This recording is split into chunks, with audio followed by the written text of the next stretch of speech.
Yo guys, what up? Me Patrick Levar. Super happy to announce that I'm releasing my Mobile Photography 101 course. At the moment of this video, it should be out in about a week. And it's basically, if you want to take your photos to the next level, you basically want to learn how to use your camera phone instead of just using auto all the time. This is the course for you. Not even a course, I'm gonna say this is the guide for you, because the way the information is going to be accessed, you can always come back to it, jump to places where you need to get information on certain things about exposure or composition or just ISO and all that general stuff. So if you're really looking to up your game and learn how to take some cool photos using your phone in manual, not auto mode, but really learn how to use your camera phone. This course is going to be for you guys. Definitely. I'll have some follow-up videos here letting you guys know once it exactly drops out and everything. And I'm super excited. I worked hard on it for about 4.5 months on it. It's always been in the back of my mind for the last 6 months that I wanted to put something together. So I'm starting with mobile photography because I'm going through the journey on how I learned how to do all of this, all the way up to mobile filmmaking. I was taking photos first on my phone, and then from there I started doing video. Once you understand the basics of mobile photography, just photography in general, it's going to help you that much more when you get into filmmaking. It's pretty much the same as far as the camera settings and go and stuff like that. So super excited about that. But for this video right now, I'm just messing around. I just updated my Dehancer plugin. For those you don't know, Dehancer is a plugin that allows you to do film emulation on your photos or on your videos. It also works for DaVinci Resolve. They did release one for photos for Photoshop and Lightroom. It's not ready yet for the PC, and they're going to be sending that one out to me once it's available. But for right now, I've just I took a shot last night and I was like really happy with the way this shot came out. I've been reading, hang on, let me get this book for it. I've been reading this book here, if you guys can see that. Let me get it in focus. The 5 C's of cinematography. And this book is awesome. Like, it's a little old and dated. It's like from the 60s, but a lot of the principles are still relevant right now. And like, one thing I've learned was, especially like, I always used to take photos, especially when I'm doing street photography. I would always take photos straight on, like when I'm doing buildings and things like that. I always took them straight on. And this book was talking about, well, that's a flat. It's really flat. There's no depth dimension. It's really pretty much flat, a flat image on a flat surface, right?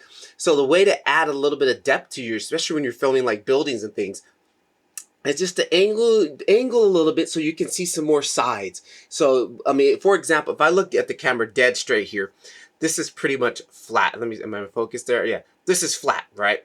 Now, if I slowly turn my face here, we get a little bit more dimension, right? Now you're seeing this side, and you're seeing this side, and you're seeing on top here. It just adds a little bit more depth to the shot. I mean, this versus this. Big noticeable difference. So I was out on my way home, snapping off photos on my way home like I normally do. I was using my stock app. I wasn't using anything special. No ND filters, no diffusion or nothing. Now I just did a little bit of grading on here using some of the new updates and stuff inside of Dehancer. I just kind of wanted to see how it handles, because every time I brought in photos, it was really heavy on my GPU, and they've been making some GPU progress and trying to get that. So I'm actually happy with the progress. So I'm gonna quickly show you here. Let me show you what it looked like before. Let me go to the original photo. All right. Well, no, that's not it. There we go. This was the original photo here. Let me make it full screen. Actually, I don't think full screen is going to show up on my screen capture program that I'm using right now. So I'm going to go ahead and cut that out, and let's go ahead and turn off effects and just kind of make this picture as big as possible here. So this is the image that I originally took. This is exactly what it looked like coming off the phone. Of course, not to the human eye. But I was like, all right, you know what? I love this building. It just had that Japanese Hong Kong, Tokyo vibe, right? Like with the little neon on the top. And I was like, oh, this is great. And I've never seen this little building in the side alley. So I quickly ran over there, snapped a shot, got back on my bike and took off. So what I did here is, let me go through and walk through the process that I kind of did here. Let me see if I can actually just go Alt S. It's not going to let me make a new node. I might have to just redo it all, right? Whatever. Let's just do it again. Quickly, let me save. D, Control D, Control D. I actually want to save this image. And like, say I had a bunch of shots I took that night and I wanted to color grade them all the same. If you right click on it, it says grab steal. right? Now it saves like an image of it. If you go up to your gallery here, now you can see there's my image. Now what I typically do when I'm grading photos inside of DaVinci Resolve, I'll go ahead and right click, and then it says export. Export this photo here. Now it says it saves it as a DPX file. We want to switch that up to a PNG or a JPEG. I typically go PNG. They hold a little bit more data. And then I'm just going to go ahead and test shot here. Go ahead and lock that in there. Boom. And then I was using CineStill 800T. Okay. So I got 88, whatever. That's good. So where am I saving it? Raw video. Okay, make sure I know the boom. So I got that saved now. So what I'm going to do is just show you guys how I went through this whole process. I'm going to go ahead and hit reset and reset. All right. Quickly here, I'm going to grade this up inside of DaVinci Resolve, which I like doing sometimes. Sometimes I'm just too lazy to import the photo from off my phone to the computer, but today I did. So now what I got my base here, the first thing I noticed is my blacks are really crushed. If you look down here on the parade scopes, we see 0 is black, and we can see a lot of the image is crunched down on there.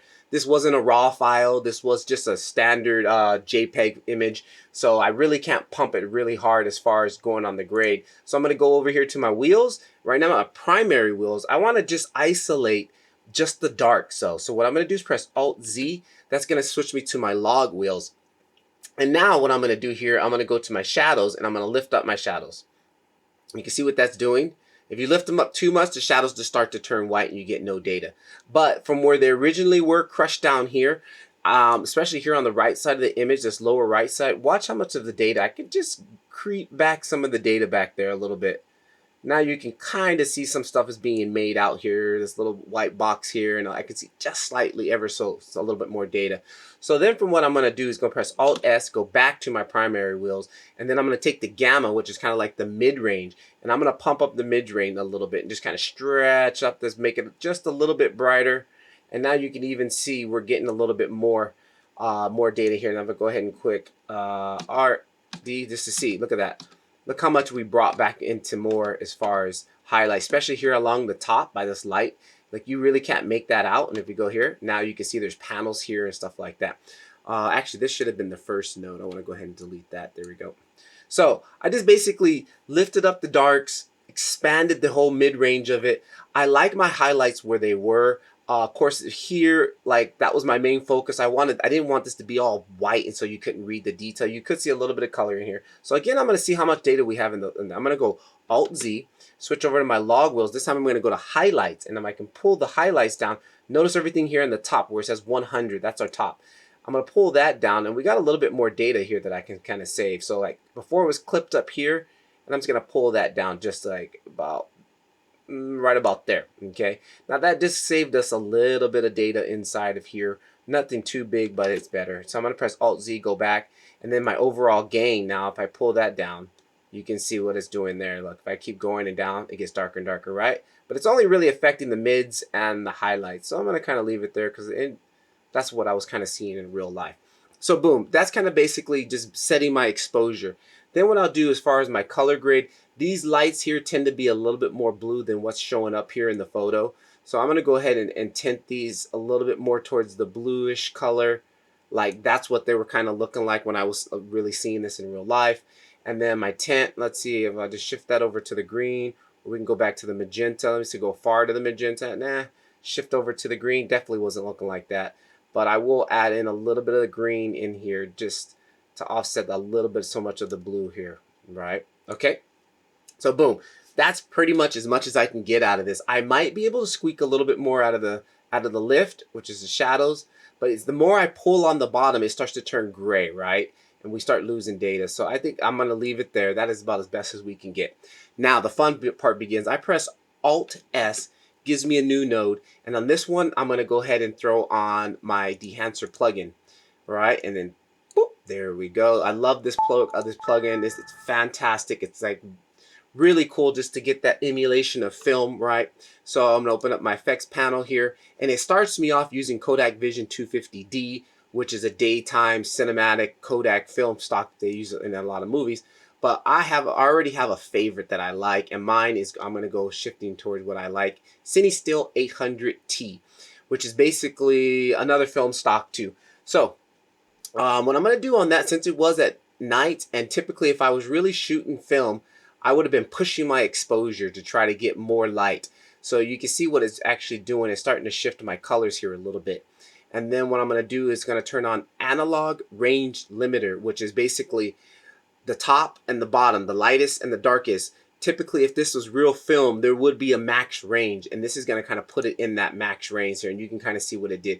It really kind of made the blacks look faded, right? So what I'm going to go ahead and do to compensate for that so much, I'm going to pull my black point back down a little bit. Let's go here. Actually, I'm not liking that. Let me reset that. I'm going to go to, let me bring up my color density here, and then I'm going to go to tonal contrast. Don't want that. Just trying to bring a little bit of more contrast back in here a little bit. Maybe something like that, okay? Then I'm gonna go to my, I don't like how it shifted so much more towards the warm side. It really wasn't that warm. So I'm gonna take this slider here and I'm gonna add in some blue. I'm gonna go hard first and then I'm gonna back off. I'm gonna back off. Let me use this other slider here, it's more detailed. Just slowly shift back until we have a little bit more blue again, kind of like right about there. I like that. All right, and then from there, what I'm going to do, my film gram, I'm going to leave that. So I'm going to add some halation, because if it was film, it would definitely have that, a little bit of that halation going. So I'm going to go ahead and enable halation, and then what I'm going to go ahead and do is go to mask, and it's just going to allow me to see what kind of settings we're making to that. And I'm going to go ahead and pump up the smoothness. Let's open that up. Lens diffusion, let's open that up. Open that up a little bit to kind of make it more predominant. And let me go see what we got going here. Okay, that's looking like we're kind of getting somewhere. And let me see source limit. Kind of source limit is kind of like where the sources that it's coming from. Typically, it would be from these bright lights on a black background contrasting there. So I'm going to kind of shift to something where it's heavily more on that side. And I think that's about all I'm going to do here. Let me just give a little bit of more punch. And on the local diffusion, a little bit more brighter. It'll be a little bit more pronounced there, okay? And then if there was definitely some halation going, there would definitely be a little bit of bloom going on. Since I didn't have my bloom filter on, I can just add this bloom here. If you can see, this is what it's going to do. There is, boom, there is the bloom effect that's going to happen. Let me see if I impact that a little bit more. Not too much there, just kind of turn that on there. So you can see with the bloom before and after. It's real subtle. That's real subtle. And actually, I'm going to back it off to 80 again, because it's actually starting to kill. Let me amplify, turn that down just a little bit. It's a little bit overkill for me. There. Then I'm going to go ahead and turn on my vignette. And let's open up the vignette, the feathering, so we can see what we're doing here. And you can see it here. It's in the middle. It's kind of small here. I'm going to open that up a little bit to like right about there. And then I'm going to go ahead and feather that 100%. Boom. So pretty much that's what I think all I'm going to do there. I'm going to go ahead and hit that. That's fine. So this is basically what we got here. We have our film emulation look, right? There's the emulation look. Totally different, right? And then here was my base color grade, basically just to get it where I wanted.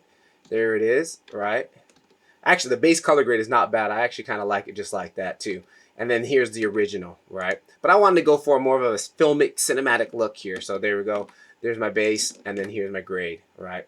I still feel like it looks a little bit on the magenta side. So I'm actually just going to grab the slider here, and I'm going to pull away out a little bit of that magenta and bring in some more green. Slide ever so slightly. And then I'm going to just bring in a little bit more of that blue. There we go. See what we're doing now. Control D, Control D. A little bit more closer to what we had there. So go ahead and make that full screen, which I don't think is going to show up on the video here. So let me undo that. So pretty much that is basically it. So guys, if you're into this, the course is going to be over. It's like, I think around about 50 minutes of material, and I walk through how to do just base grades. I do how I do my cinematic, my film looks, how I do a little bit of black and white photography, but I only use free apps that are available for iPhone and Android. I use Snapseed, I use Polar, and then I even talked a little bit about some of the premium apps. But everything that you can do in this course, you should be able to do just using your stock phone or Snapseed or Polar, the one basically free apps, you know. So it's really basics. I walk through the whole shooting process. I'll go out and shoot the photos, talk you and walk you through that. all the way to the editing process, and then I even talk a little bit about equipment too. I have a second little guide here which I talk about some of my favorite things I like to use for as mobile photography. So enough of my jibber jabber, guys. I'll get back to you guys soon. The music from this video was definitely coming from Artlist. Take a look down there below. And also I got a link down there for Motion Array for all these little pop-ups that have been popping up here throughout the video. So take a look at that. Keep shooting. It's the only way you'll get better. I'll see you guys soon. Peace.